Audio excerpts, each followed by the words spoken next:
Hoje, o Melhor e Mais Justo analisa aspectos da Pesquisa Nacional por Amostra de Domicílios em 2012. Nessa conversa estão aqui comigo Jaqueline Quarezemin, socióloga e diretora da Opinare Pesquisa e Consultoria, Leandro Ourier, economista do Diese, e Cláudio Salvadori Dedec, economista da Unicamp. Em setembro de 2000, 189 nações, entre elas o Brasil, firmaram um compromisso para combater a extrema pobreza e outros males da sociedade contemporânea. Essa promessa acabou se concretizando em 8 objetivos de desenvolvimento do milênio que deverão ser alcançados até 2015 pelos países que consignaram um acordo. Os números da PNAD mostram que já superamos algumas metas. Por exemplo, em 2012 o país já havia reduzido em 83% o número de pessoas vivendo com menos de $1,25 por dia. Segundo o IPEA, o Instituto de Pesquisa Econômica Aplicada, já citado aqui hoje, o índice de extrema pobreza caiu 57% entre 2002 e 2008 e mais 15,9% somente entre 2011 e 2012. Quais são os próximos desafios? A gente estava falando dos desafios ao final do segundo bloco e eu tinha prometido para o Cláudio, que tinha pedido a palavra, que ele então inaugurava aqui o terceiro bloco, porque ele queria ainda se manter na pergunta do final do segundo bloco. Cláudio, é com você. Não, eu gostaria de retomar a sua pergunta. Por quê? Porque você você colocou a seguinte pergunta. A educação em geral e a educação para o trabalho, quer dizer, o que nós precisamos. Eu diria o seguinte... até porque há projetos do governo, Exato, Pronatec, etc. Exato. Nós temos que fazer a educação para o trabalho. Agora, não há educação para o trabalho de boa qualidade se nós não tivermos educação geral de boa qualidade. Essa dicotomia, muitas vezes, olhada em especial pelos setores mais... a indústria, por exemplo, tá certo? É como se fosse uma opção. Devemos fazer isso ou aquilo. Isso é um falso dilema. Na verdade, termos uma boa educação para o trabalho é termos, anteriormente, uma boa educação geral. E aí eu já vou aproveitar para entrar um pouco na discussão da pobreza. Eu tenho dúvidas sobre esses dados do IPEA, que foram citados. Vários cálculos não mostram que a pobreza caiu de 2011 para 2012. Mas eu queria tocar, já apontei, inclusive, que temos avanços no campo social importantes, inclusive para a população pobre. Entretanto, isso depende do investimento, de que tipo de investimento nós vamos fazer. E eu acho que é importante nós termos ciência, ao tratarmos desse ponto, da seguinte questão. Nesse exato momento, justamente porque o crescimento do país declinou, nós estamos numa briga de braço. Por que numa briga de braço? Porque vários setores da sociedade brasileira estão pedindo que o Estado reduza seus gastos. Atenção, porque quando está se falando do Estado reduzir seus gastos, é reduzir o investimento na área social, que é onde nós estamos precisando, ao contrário, acelerar o investimento e não regredirmos o investimento. Vários setores levantam o seguinte ponto: é preciso que o Estado reduza o gasto para aumentar a poupança, para aumentar o investimento. E eu diria o seguinte: a situação nossa, nesse exato momento, é a inversa. Nós precisamos aumentar os gastos, porque são os gastos que vão estimular o investimento e é justamente o investimento que vai gerar poupança.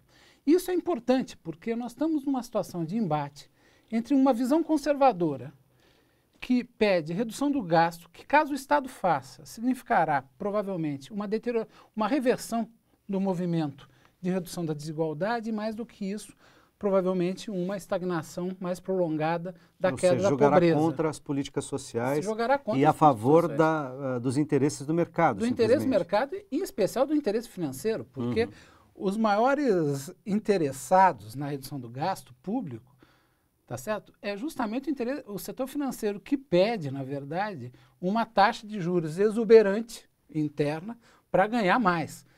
E nós estamos numa situação de briga de braço. Por que uma briga de braço? Porque como o crescimento hoje está baixo, não é possível dar taxa de juros alta e política social. Vou ter que fazer escolhas. Então nós vamos ter que fazer escolha. E é importante o dado da PNAD, eu digo, enquanto uma luz amarela, é que se nós não soubermos fazer muito bem a escolha, no sentido de dizermos é fundamental ampliar os gastos, porque só ampliando os gastos que o investimento virá, inclusive a poupança necessária para o investimento será resolvida. Se nós não fizermos isso, provavelmente, não só o país não terá taxas de crescimento mais expressivas, como também nós não teremos um avanço na dimensão social e as metas do milênio, aquelas que nós ainda não cumprimos, será ainda mais difícil de ser devidamente cumprida. Leandro, Me permite, só por causa dessa questão da formação para o mercado, eu concordo, não é? Quer dizer, quando a gente teve o boom aí da construção civil, o Pronatec, em vários lugares, principalmente no Nordeste, queria formar para colocar as pessoas para a construção civil, pedreiro, os cursos todos eram esses. Junto com o Sistema S, né? Senai, SESI, né? SESC, enfim, com o Sistema S. Então, o governo destinou, de 2011 até 2014, 27 bilhões para o Pronatec. Então, tem que tentar ver onde que estão os resultados disso. O que eu quero dizer é que o governo federal tem que entender, e o governo federal e a base aliada, enfim, quem está comprometido com o projeto D&D avançar do patamar que chegamos até aqui, tem que tentar discutir qual é a estratégia para o desenvolvimento do país, por onde nós vamos caminhar, porque do contrário, nós vamos ficar nesse impasse mesmo, quer dizer, não tem como fazer política pública, não virão os investimentos e não tem como satisfazer os grandes blocos econômicos. Mas atenção, porque essa briga de braço não ficará congelada, um dos lados ganhará. Não tem problema, essa é a disputa política necessária. Não, eu sei disso, mas eu quero que nós ganhemos. E é isso que se avizinha para 2014, um round importante. Um round importante, sim. Leandro. Eu só queria complementar falando que, de fato, é uma briga, é uma queda de braço. E agora eu acho interessante por causa do seguinte, né? Você pega muito noticiário econômico da grande mídia, que é completamente dominado por essa visão de mercado financeiro. E daí, eu vou até resgatar um pouco essa coisa da produtividade, porque eles batem muito nisso e eles atribuem sempre essa coisa, a falta de educação, qualificação da mão de obra. Para eles é isso, né? Que o problema é do trabalhador, por isso que a produtividade é baixa, porque ele é mal qualificado, etc. Ele não é preparado para os grandes desafios, etc. Quando você faz uma política de contenção de gastos públicos, nos modos que eles estão fazendo, eles estão entrando em contradição exatamente com um ponto. Eles falam que falta educação e daí eles defendem um ajuste que você vai lá e corta a educação. Não, mas a educação que eles querem é educação para o capital, para continuar lucrando, não a educação que nós defendemos, que é acesso aos bens da vida, à cultura. Estamos na educação, então a questão é a seguinte, cabe ao Estado dar educação para a cidadania. Sim, exatamente. Então, cabe ao Estado garantir educação para a cidadania. Se tiver dinheiro, investe em outros. Faça educação para o mercado de trabalho. Agora, uma parte importante da educação para o mercado de trabalho deve ser feita pelas empresas. Então, claro, elas são interessadas direto. Porque há uma confusão nisso, porque as empresas estão pedindo que o Estado resolva um problema que é inerente delas. Se não no todo, uma boa parte é de responsabilidade delas. O Estado, na verdade, é a responsabilidade do Estado, social do Estado com a educação. É garantir educação para a cidadania. Para o mercado de trabalho, é uma segunda etapa. Se ele resolver a educação para a cidadania, que ele venha posteriormente a resolver para o mercado de trabalho. Isso que eu digo, sempre. Tá certo? Agora, uma parte importante do gasto tem que ser feito pelas empresas. Não cabe ao Estado formar para resolver problemas de qualificação da mão de obra que dizem respeito, inclusive, a processos específicos próprios da empresa. Nós estamos aqui do lado de uma grande empresa, que é a Volkswagen. A Volkswagen tem uma escola dentro, isso é, para aquilo que ela necessita, ela não vai bater na porta do Estado, ela faz um movimento no sentido de promover, tá certo, a qualificação dos seus trabalhadores. Desculpa ter atravessado um pouco. Não, mas é isso, mas é verdade. Eu acho que o mesmo exemplo disso, né, até complementando, é sobre pesquisa e desenvolvimento. As empresas, elas repassam para universidades, elas não criam centro de pesquisa e desenvolvimento dentro das empresas. É muito mais fácil. Seria uma situação similar à questão da educação profissional também. Né?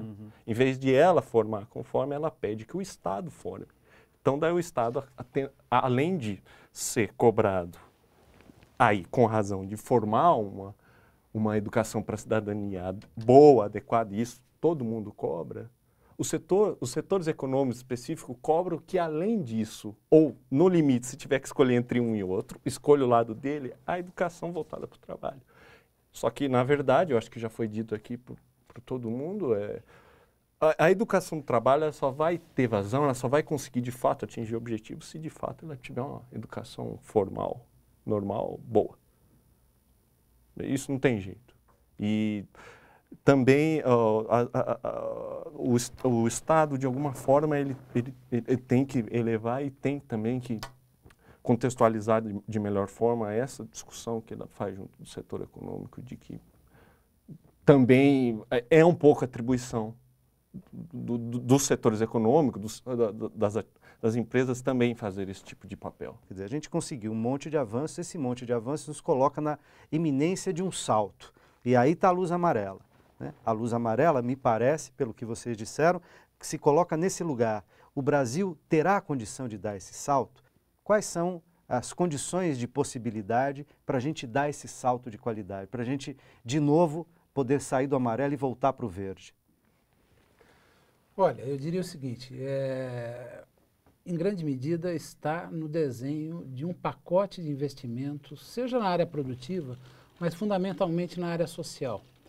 Por que eu digo isso? Porque um bloco de investimento na área social, até na semana passada o ex-presidente Lula, na terceira conferência global contra o trabalho infantil, fez uma brincadeira, né?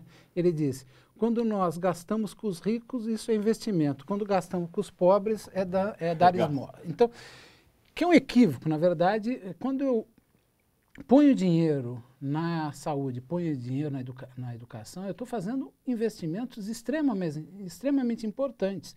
Mesmo porque esses investimentos não só melhoram a qualidade de vida da população, como não geram caos urbano, por exemplo, quando eu faço um investimento que fomenta o transporte individual, que eu gero um caos urbano, daqui a 10 anos eu vou ter que resolver o problema do caos urbano, a qualidade de vida se deteriora, enfim.